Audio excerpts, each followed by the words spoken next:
They were called the families. They lived by a code older than the country itself, and for nearly a century, they ran America from the shadows.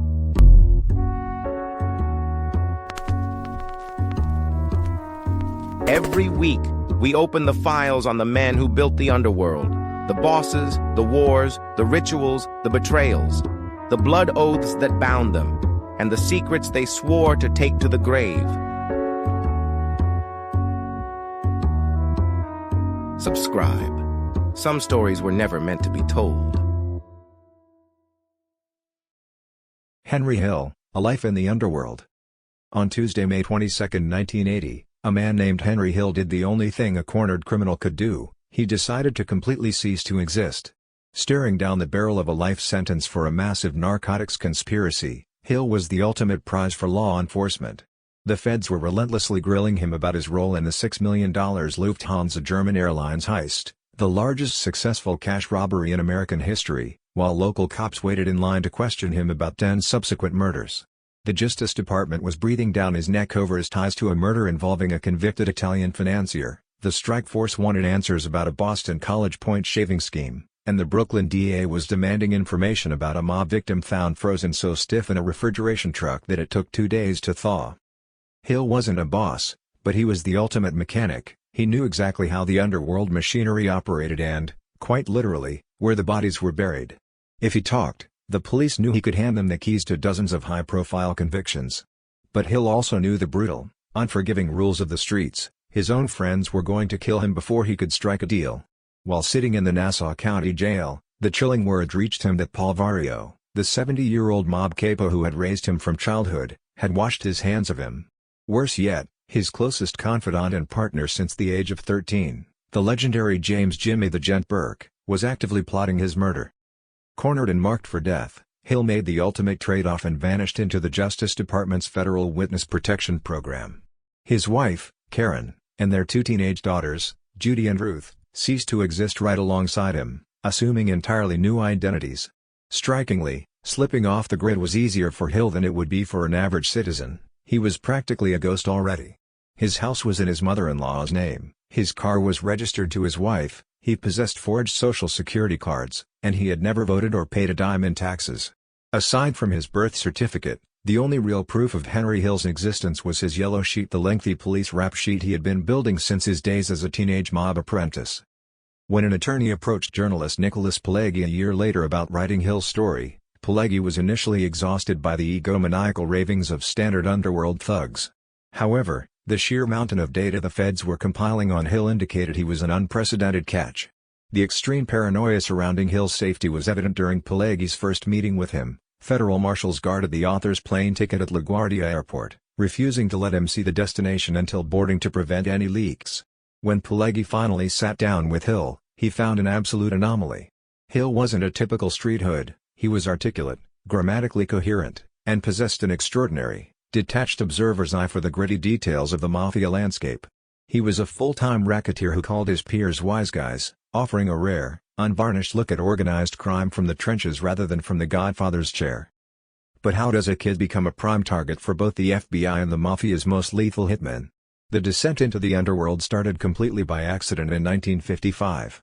11-year-old Henry was just looking for a part-time, after-school job when he wandered into a drab, paint-flecked cabstand at 391 Pine Street, located in the Brownsville, East New York section of Brooklyn. The dispatch office sat directly across the street from the cramped home he shared with his parents and 6 siblings, and it had fascinated Henry for as long as he could remember. He watched expressionless men glide onto the block in long black Cadillacs and Lincolns. These men were the undisputed titans of the neighborhood, wearing silk suits in the morning, flashing softballs of $20 bills, and sporting diamond pinky rings the size of walnuts. They operated with absolute, intoxicating impunity, double parking in front of fire hydrants without ever seeing a ticket, and commanding city sanitation trucks to plow their private lot before clearing the local schools and hospitals. For a kid looking out his window across the street, the sight of that raw power, staggering wealth, and utter defiance of the law was the ultimate hook into a life of crime. Henry Hill's early years. Picture this, a wide-eyed 11-year-old boy peering out his window into a world of untouchable power and staggering wealth. For young Henry Hill, The local cab stand right across the street from his cramped home was an intoxicating display of underworld royalty. The men who frequented the joint were entirely different from the working-class stiffs in his neighborhood. They swaggered around in morning silk suits, flashed softball-sized wads of $20 bills, and sported diamond pinky rings as big as walnuts. They operated with absolute, chilling impunity, double-parking their massive Cadillacs and Lincolns directly in front of fire hydrants without ever seeing a ticket. They wielded so much raw muscle that city sanitation trucks would literally plow the snow from their private parking lot before getting around to clearing the local schools and hospitals. At first, Henry's unsuspecting parents thought their energetic son had simply found a harmless after-school job. His father, Henry Hill Sr., was a hard-working, underpaid electrician who had immigrated from Ireland and was struggling to support 7 children. He firmly believed that the job would finally teach his son the value of a hard-earned dollar.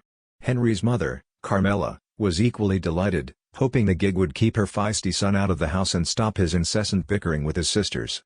With Henry occupied, she could dedicate more time to caring for his younger brother, Michael, who was confined to a wheelchair with a paralyzing spinal defect. But the real kicker for Carmela, a woman who maintained a traditional Sicilian kitchen and prayed to old-world saints, was discovering that the Vario family who owned the cab stand hailed from her very own native region of Sicily. She believed her boy was safe in the hands of her pious auntie. But that comforting illusion didn't last long. Within just a few months, Henry's parents watched in horror as his innocent part-time job warped into a dark, full-time compulsion. The cab stand completely swallowed the boy alive. He stopped playing with kids his own age, trading his childhood for the gritty company of street-hardened racketeers.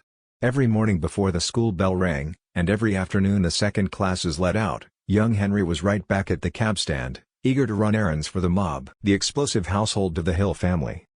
Step right into the explosive household of the Hill family, where a hard-working father's rage clashed head-on with a young boy's seduction by the mob. Henry Hill Sr., an underpaid union electrician, was a man who seemed to be born angry. He deeply resented his grueling work, the suffocating noise of a cramped 3-bedroom house packed with 7 children, and the tragic fate of his youngest son, Michael, who was confined to a wheelchair with a paralyzing spinal defect. But his most explosive fury was directed at the cab stand across the street and his son's magnetic attraction to it. He knew exactly what kind of men frequented the place, screaming at young Henry that they were bums and that the boy was heading for serious, life-altering trouble. Young Henry, however, was already learning to be a master manipulator.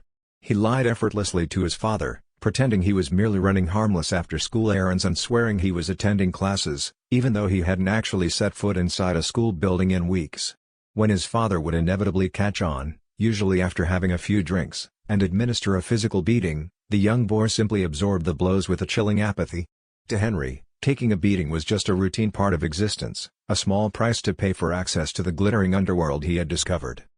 The Euclid Avenue taxicab and limousine service was far more than a neighborhood dispatch center, it was the pulsing, illicit heart of the Brownsville, East New York section of Brooklyn. Picture a daily gathering spot swarming with a rogues gallery of horse players, corrupt union officials, loan sharks, bookmakers, off-duty police officers, parole violators, and even retired hitmen from the blood-soaked days of Murder Incorporated. Ruling over this criminal menagerie was Paul Vario, a formidable, rising star in the Lucchese crime family who controlled most of the local rackets. Vario was a career criminal whose rap sheet began with an 11-year-old's truancy charge and escalated into a lifelong resume of burglary, tax evasion, bookmaking, bribery, and assault. Yet, the justice system couldn't seem to hold him. His charges were routinely dismissed because terrified witnesses mysteriously failed to appear in court, or because suspiciously generous judges, like Brooklyn's Supreme Court Judge Dominic Rinaldi, would hand down a slap-on-the-wrist $250 fine for bribery and conspiracy charges that should have netted the mobster 15 years behind bars.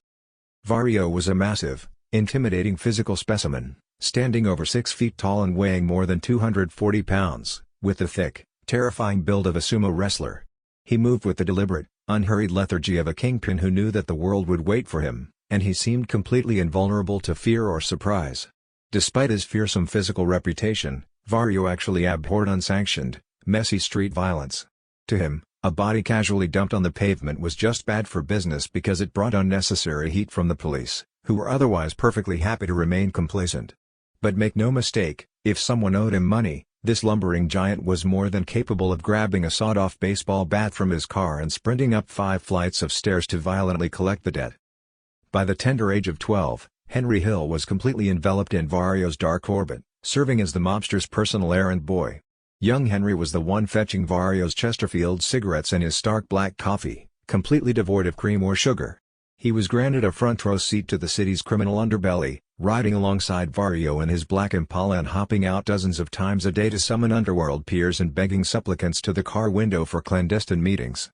The wide-eyed boy had officially become a trusted apprentice to one of the most powerful and insulated racketeers in New York.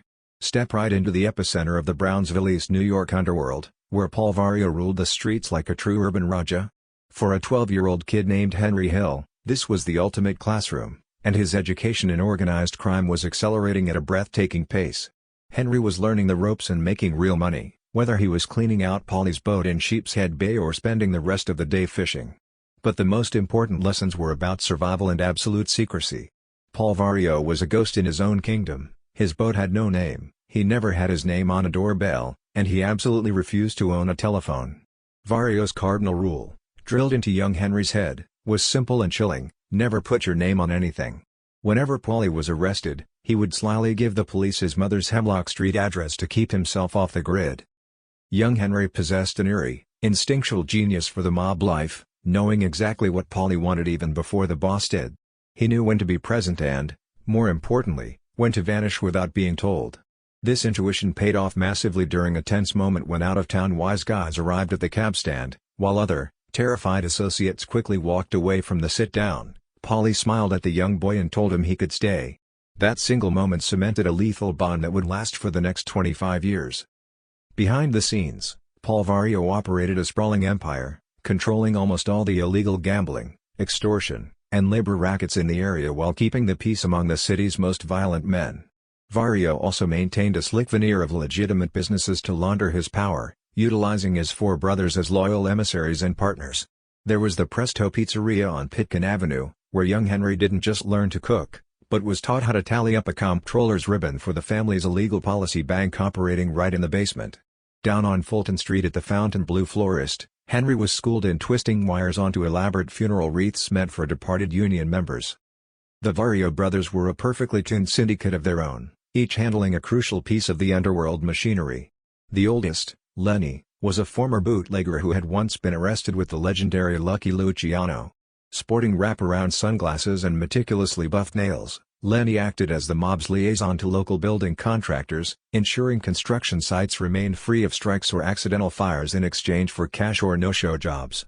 Tommy Vario, another union delegate, aggressively managed the family's loan sharking and bookmaking rackets across dozens of those same construction sites. Then there was Vito Teddy Vario, who managed the Euclid Avenue cabstand and was the very man who first hired young Henry.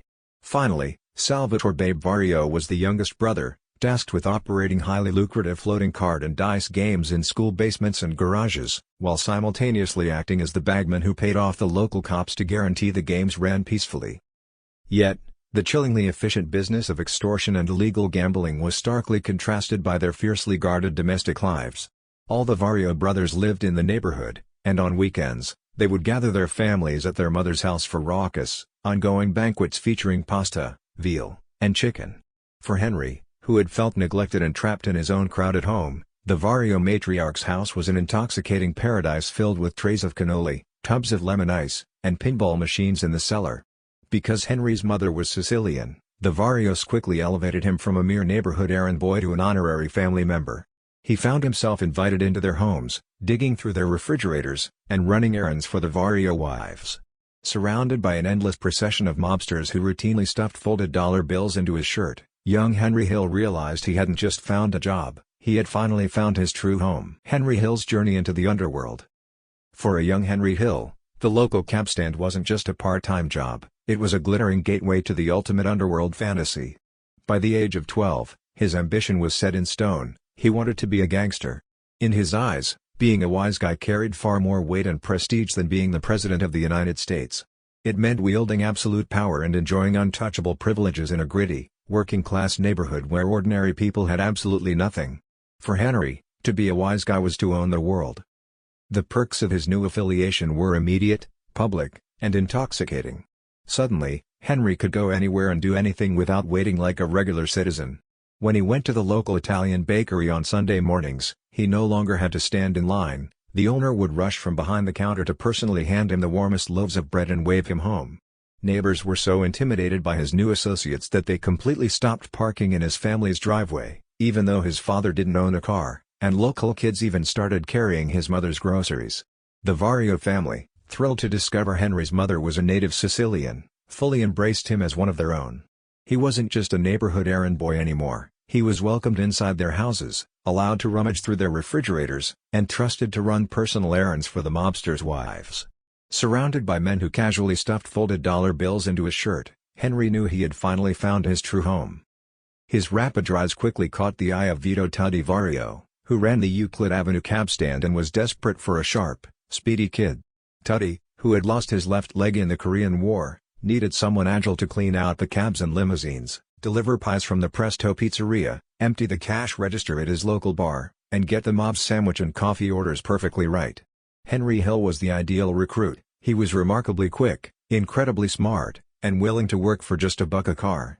He hustled so hard that he would actually clean the vehicles a second time for free just to prove his relentless dedication. Tutti was so impressed by the boy's seriousness that he decided to give him a breathtaking promotion. He began teaching the 12-year-old how to jockey the massive taxicabs and funeral limousines around the lot. It was a glorious, almost comical sight, the burly mobster walking out of the cabstand carrying a phone book just so young Henry could sit high enough to see over the dashboard of the giant cars. But Henry was a natural. Within a week, he was carefully edging the cars between the water hoses and the gas pumps, and after 6 months, he was whipping the limos backward with inch-clearing, tire-squealing perfection. As his schoolmates watched in absolute awe and envy from behind the battered wooden fence, Henry Hill was no longer just a kid looking out a window, he was literally in the driver's seat of the local mob.